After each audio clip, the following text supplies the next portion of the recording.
Daniel Minter, can you please tell us about the project you're currently working on? What's in and what just inspired it? Okay, this project that I'm working on, In the Voice of Trees, um, is a project that is connected to the the but coastal Maine Botanical Garden that and the partnership with Indigo Arts Alliance, and they have we've created a project called Deconstructing the Boundaries, and that project is geared toward having a better understanding and an openness to Black and Indigenous presence in the landscape, and so we've been having these symposia, bringing in thought leaders, cultural thought leaders, artists, and different community leaders who understand the connection between their communities and the land, and basically trying to create more of a presence in the landscape. So the Coastal Maine Botanical Garden has established, spaces for Black and Indigenous permanent artworks to be installed. Now, last year there were two pieces installed by Indigenous artists, Anna Sukalakis and Shane Purley Dutcha. And this year, Arissa White will be installing a piece, and myself, I'll be start installing a piece. And the piece that I'm doing is called "In the Voice of Trees." And "In the Voice of Trees" a is I guess a physical representation of the African proverb "sticks in a bundle are unbreakable." So I've taken a grouping of trees and brought them together, uh, and bound them together, representing our ancestors, representing our physical bodies, representing our different communities from different places, all together, uh, coming together as a very stable, strong force. And these trees will be adorned with the earth. And I'm using clay beads to represent that earth. So taking the clay earth that comes, straight from the ground, and taking it, bringing different community members, different people together to shape this earth into beads, um, instilling it with their, with their existence, with their presence, with their energy. And those beads are being strung together, and then draped from the trees, and to adorn those trees, uh, to create a singular statement, a singular sculpture. What message do you think or feeling you hope people will take away from this project? One of the main things I think people will take away from this project, or that I would like for people to take away from this project, is that they can embed their creative energy into the material, into the physical material of the earth, alter it, and make and say something about themselves by doing that. And then in doing that, they can take their individual statements that they've made about themselves and combine that with others to make it stronger. And I would like for people to take away that even if they do not consider themselves creative individuals, even if they do not consider themselves artists, that they still can embed their energy into material. They can shape material and they can create things of beauty. Now, how does this work build on or diverge from your previous projects? This work diverges from the a lot of the previous works that I do because the works that I generally do are pieces that I create solely myself, and I am creating I'm making an interpretation of something, and whether it be in wood or whether it be painting on a canvas, it's it's a it's an image that is coming directly from me. This project diverges in that I am only creating the environment for bringing these pieces together.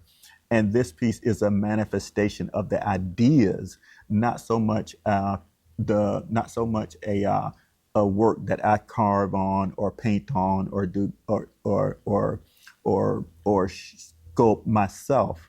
This is done. This can only be done with the input of multiple people within the community, uh, and it is it is made of un, unaltered materials. It's just the trees. The trees are unaltered. They are uncarved, and then the beads come from are altered by many people, but they're brought together to create a a piece that I don't know what it's going to look like because all of the beads are so different, different sizes, different colors.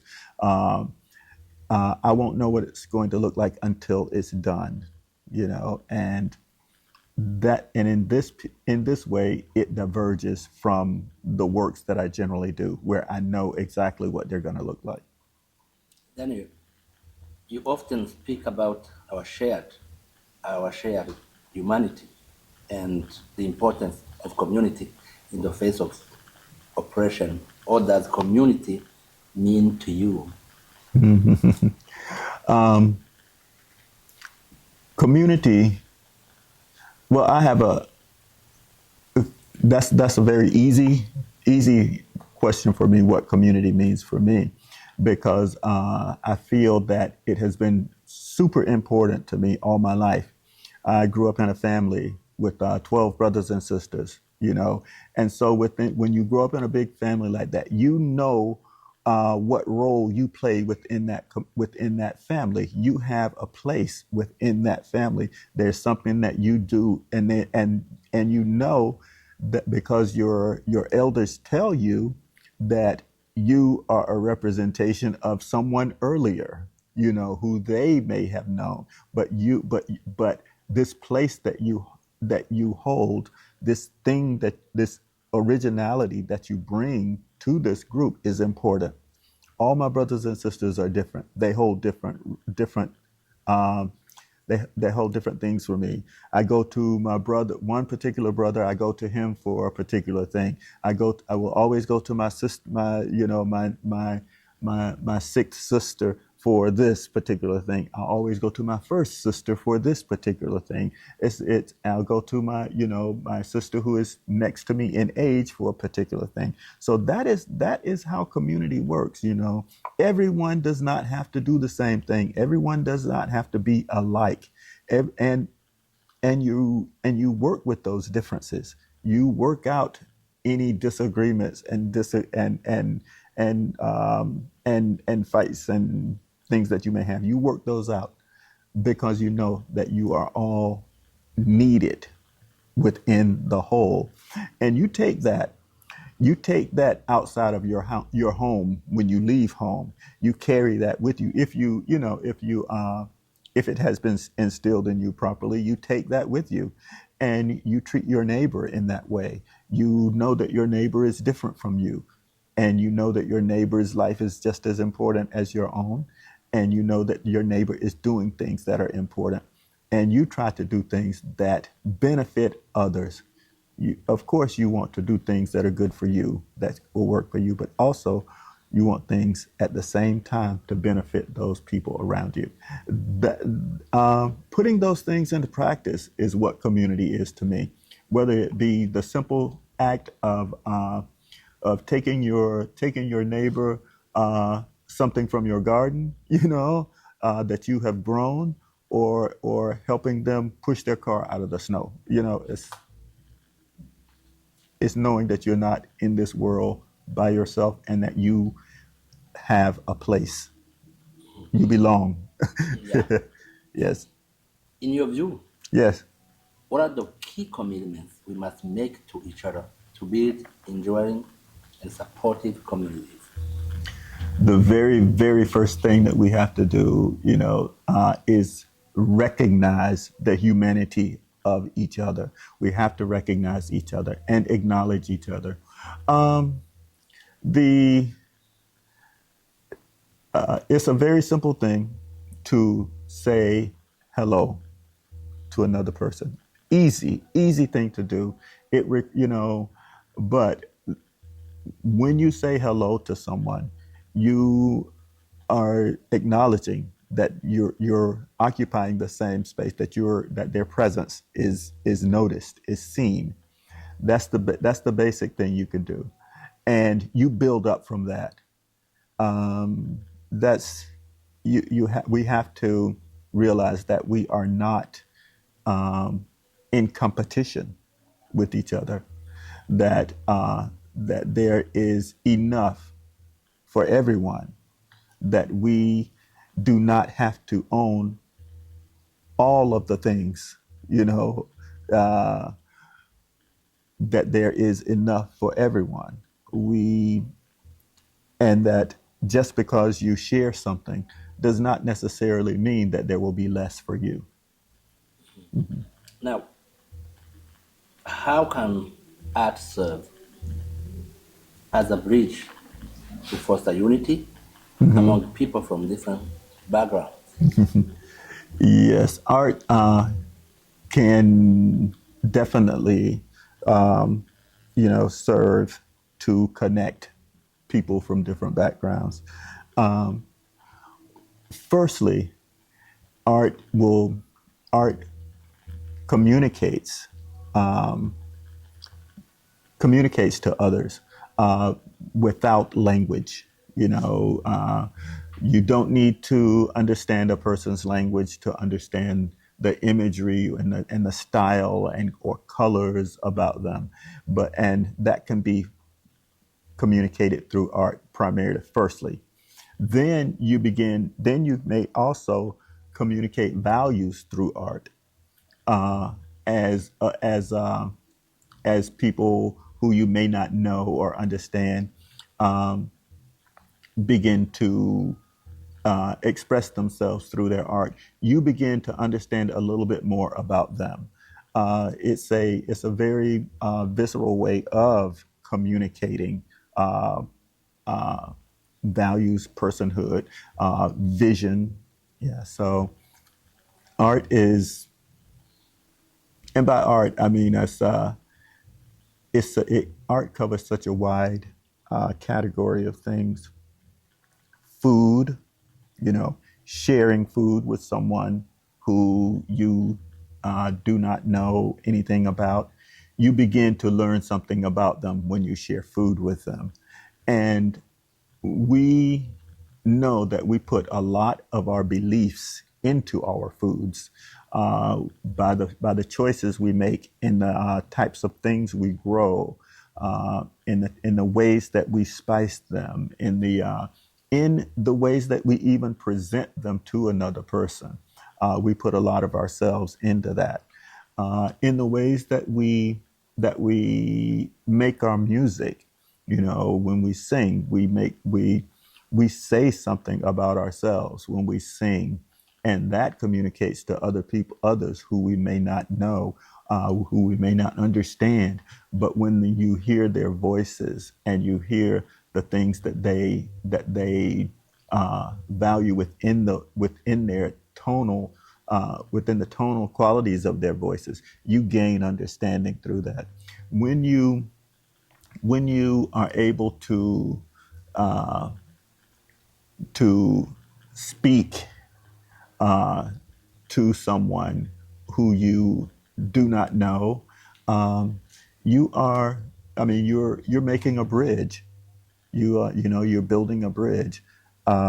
So all of those little things that lead up to that bridge, of all of those, I feel like art is one of the most powerful. As an artist, what lessons do you think communities can draw from your work to help them remain resilient in the face of adversity? I guess one of the things that people can draw from my work to to help them remain resilient in the face of the adversity is the idea that the idea that they can represent themselves through objects, through color, through sound. We can make our presence known. You can make your presence known when you are when your voice is when your voice is taken, when your voice is denied. You can shout with color. When your voice is denied, you can when your words are denied, you can shout with song, or and when your ideas are denied, you can express them in imagery, and imagery and pattern. Your art can speak the things often that you may not be able to say yourself. That's powerful. Daniel, how do you see the connections between African Americans and more recent African immigrants evolving within the broader African diaspora? That's man, you talk about a long conversation, because that's a long conversation there. But I feel like our relationships have been evolving, over the years, and things have been, fluid. The the con- the connections between African Americans who were brought over here during the transatlantic slave trade, and then Africans who have come here, to for whatever reasons, to go to school, or even to escape some trauma that they may have had, or to visit relatives, or to stay with relatives, whatever the reasons. When they arrive here, um, they they are African Americans. you know, they're African Americans with who, I'll put it simply, or metaphorically. I am an African who did not know my mother. I never saw my mother. Uh, and But when Africans come here today, they grew up with their mother. They know their mother. So uh, I want them to tell me about our mother, our mother. Africa. Yes, yes, I want to hear about our mother. And just because I never knew my mother does not mean that I will not recognize her when I see her. Uh, That's that's it. wrong. Yes. In your own work, how do you weave together the stories and experiences of the African diaspora across time and geography? That's another complicated question. Well, repeat the question again one more time. In your own work, Yes. how do you weave together the stories and experiences of the African diaspora across time and geography? Oh, okay. Thank you.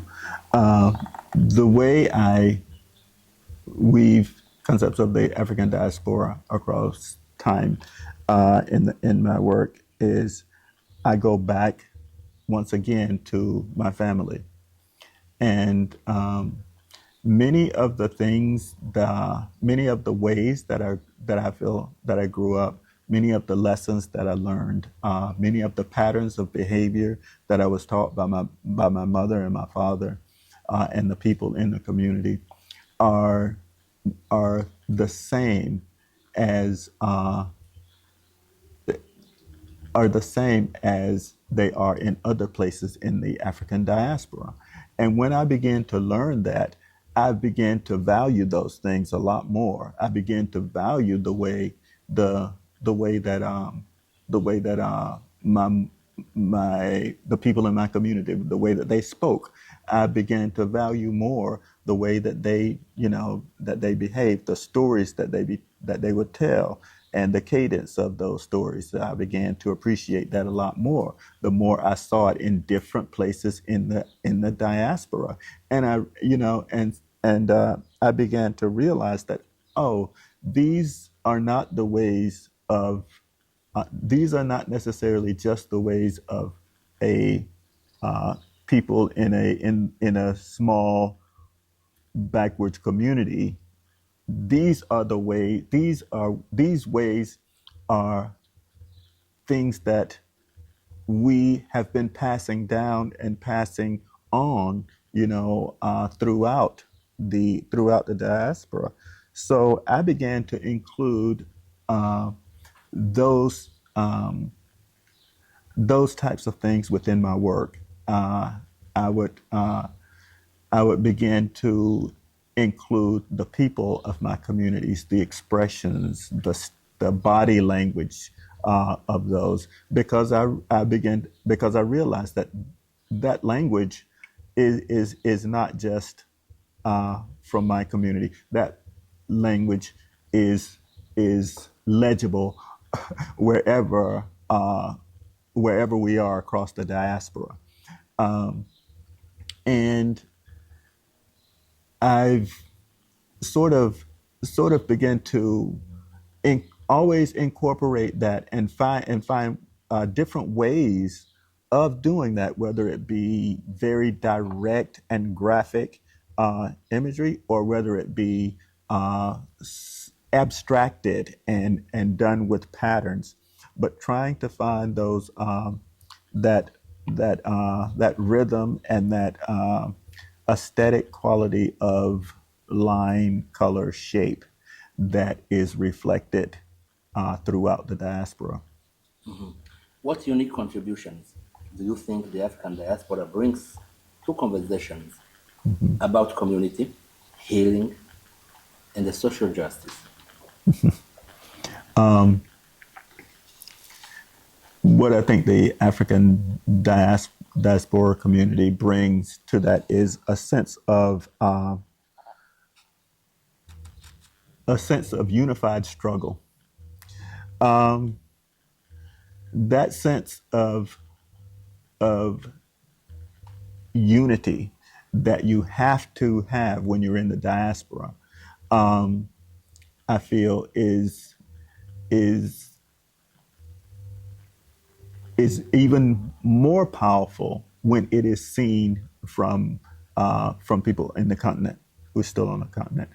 And so that type of that type of unity of struggle is like reflected back, or bounced back to the continent. I feel because I feel like in Africa, I feel that there's a really strong sense of unified struggle, within from country to country.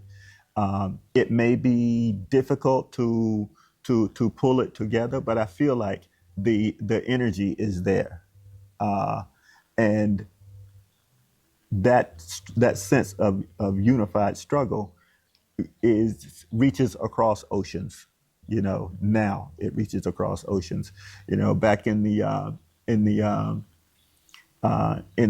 50s and 60s, it was very powerful then, and uh, some, and it seemed to have waned a little bit, but I feel like it is growing as stronger than ever now.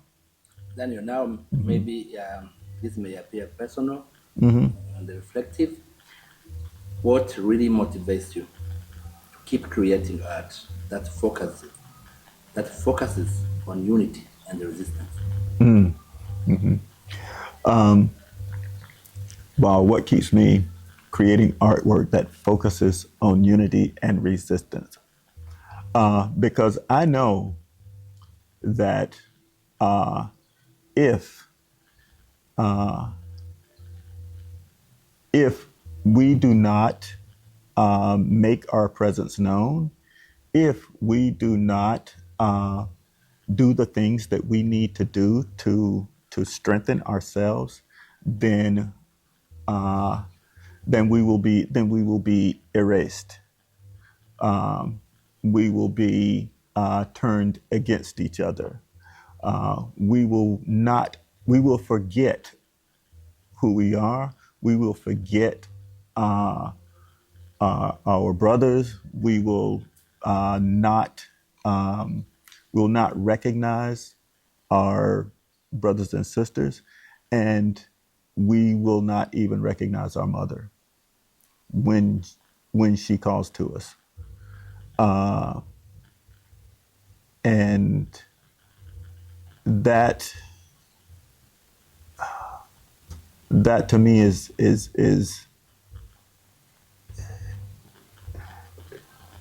I feel like if you can't recognize your mother, then your soul is lost.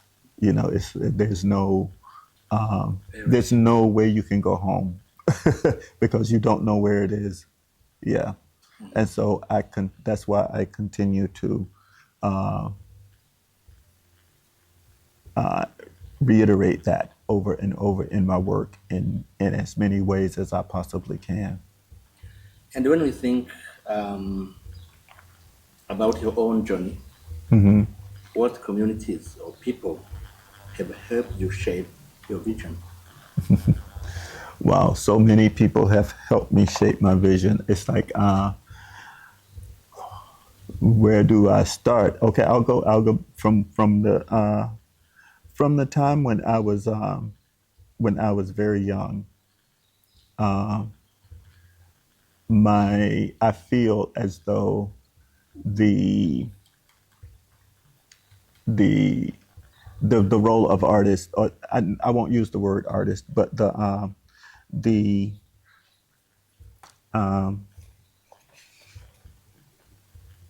the role of interpreter of imagery and was kind of put on me by my family or whatever.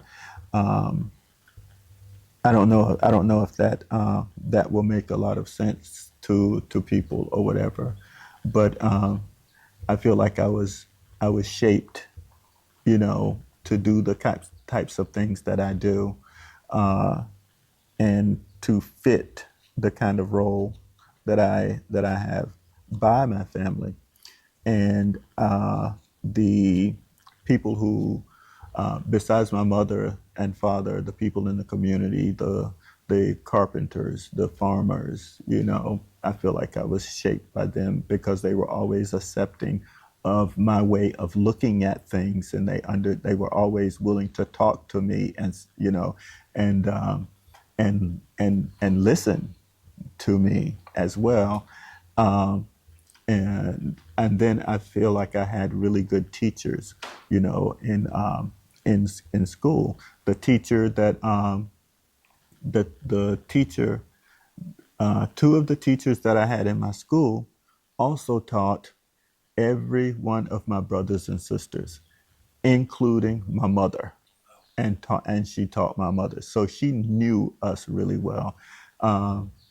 And I also had a really good art teacher, who I feel like prepared me really well, who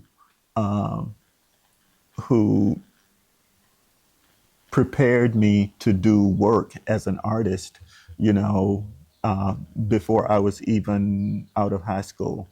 I feel like I had a really good teacher in that. And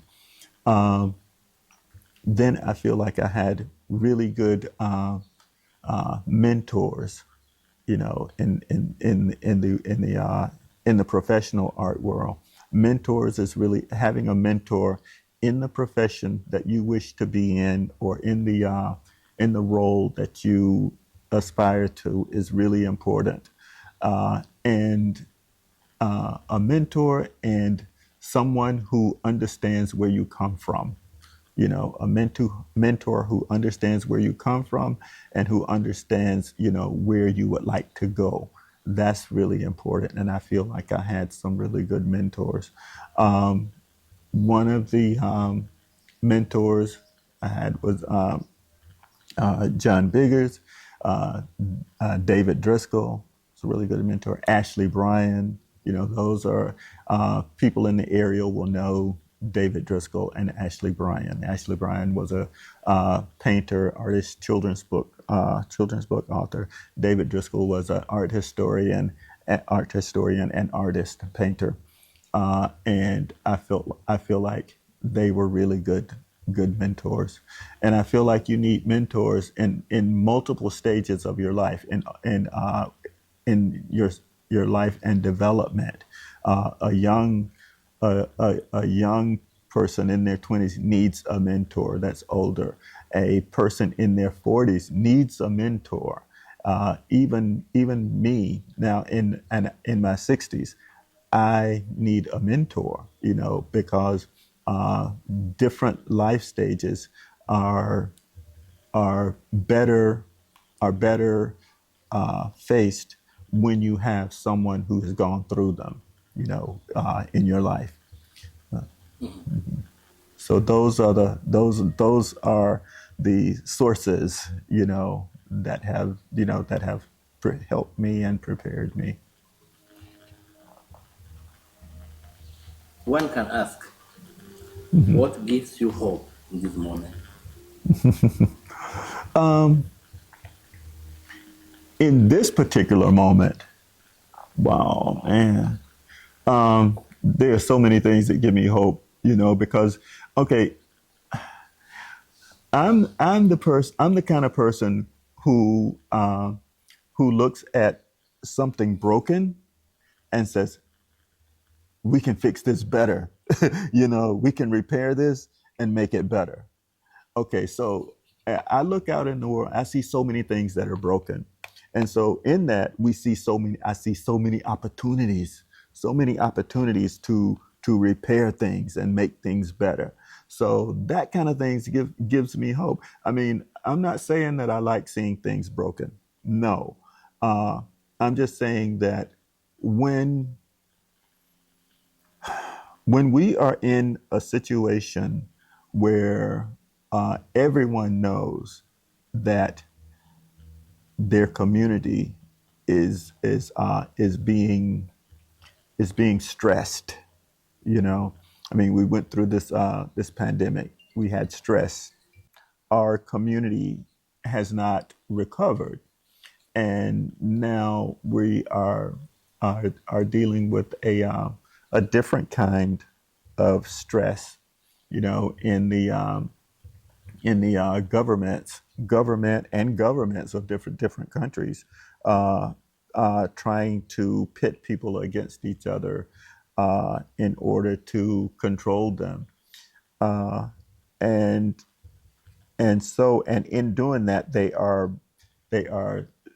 taking away systems of support. They're taking away the things that people rely on. And so, what I'm saying, okay, people are okay. So now people need to rely on each other, and